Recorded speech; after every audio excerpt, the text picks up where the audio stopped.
artist educator.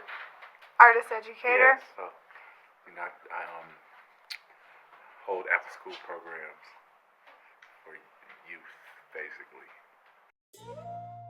Earthships, I was attracted to because I feel there's a pressing need for change in the world when it comes to things like shelter, just the waste, things being waste when in the natural world that doesn't exist. That word, that concept of waste doesn't exist.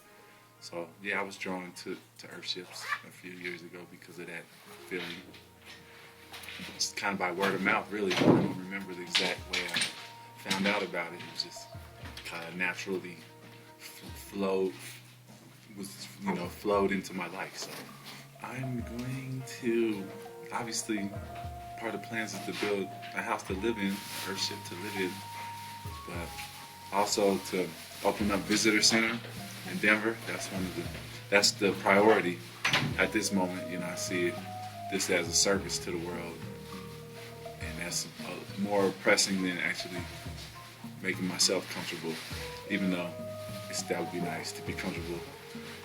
So yeah, visitor center in Denver, and hopefully that will set up a model so that we can spread visitor centers around the world, Earthship visitor centers around the world. It's magical, I feel like we picked up on a little bit of residue of what was going on here in the heydays of magical times from all the videos I've watched of Earthships and Mike talking about the magical times that have happened. So yeah, we're definitely feeling that vibe. Yeah, I had a fundraiser to get out here, so there's a large community, hundreds of people at least, probably thousands, that are aware that I'm here.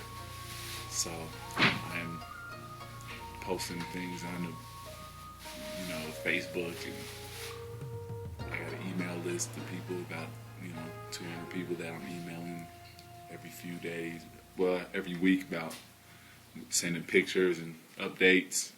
And everyone I know is really excited. The vast majority of the response and the interactions I have with my friends and family and people I know that are aware of Earthships is positive. People are ready to do this stuff. So we're feeling the magic on the land. So it's the real deal out here. It's an honor to be out here and be a part of some of the seeds that were planted. I feel we're right on time, but I feel ahead of my time. I could say, yeah, I was a part of the first academy, and it's not a big deal if the world don't get the necessary changes. That don't mean shit. But if the world goes in the direction like where we're at, then I feel really honored even more that I'm like, yo, see, people can trust me in my intuition about the directions we need to go as collectives and as a whole collective globally. So yeah, it's awesome to be a part of the first group. I've been trying to get in for so long.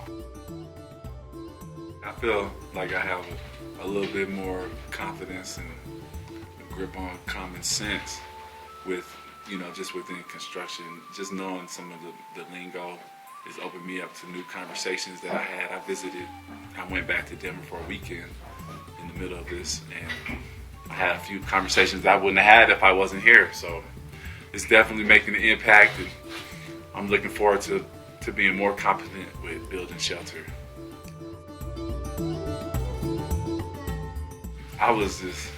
It was surreal for me.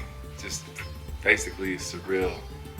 Like it's real. I'm not big into the hope thing, but this kind of stuff gives you hope. Like that you can make a way. So I was stoked to get out here, and we were exhausted. We drove from Denver. It's not that far, but we left at 3 a.m, and I had my family with me. So and the whole first month. I had my family. We had a baby out here, Yeah. So it was a lot going on. But yeah, to first get here, just totally excited. Totally. Seems like exciting things keep happening in your life after you've gotten here. So Yeah. It don't stop. Very memorable for you here, I think. It don't stop. hopefully that will spearhead some opportunities for more of us, you know, to have this experience and connect with the philosophies and the direction of Earthship's Biotecture. Oh, favorite part is just, it's really like seeing the structures, and it's hard to have a favorite part, you know.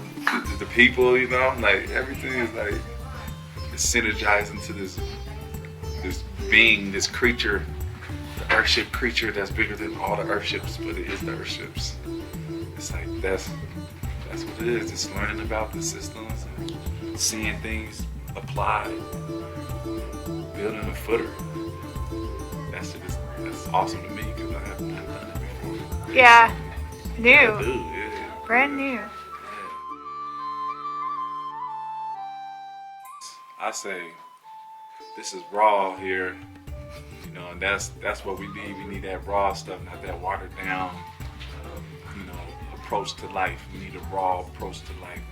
Be in touch with the natural forces, you know, to have that sense of self-reliance, self-sufficiency. That's like basically freedom, you know. There's a few little more things to that, but in the nitty-gritty, in the basics, this is freedom, you know. And in a world that's so complex now, where it's so much more complex than we have to, you know, resources to provide for that complexity. It makes sense to go back to the basics, and this is definitely that path, you know, back to the basics, but synergizing the memories of a complex society that we came out of. So it's not just neglecting the complexities that we had to experience, but it's, you know, it's like sifting them again, you know, sifting it out again and getting back to the nit and grit of it, the good stuff that's this complex society came from.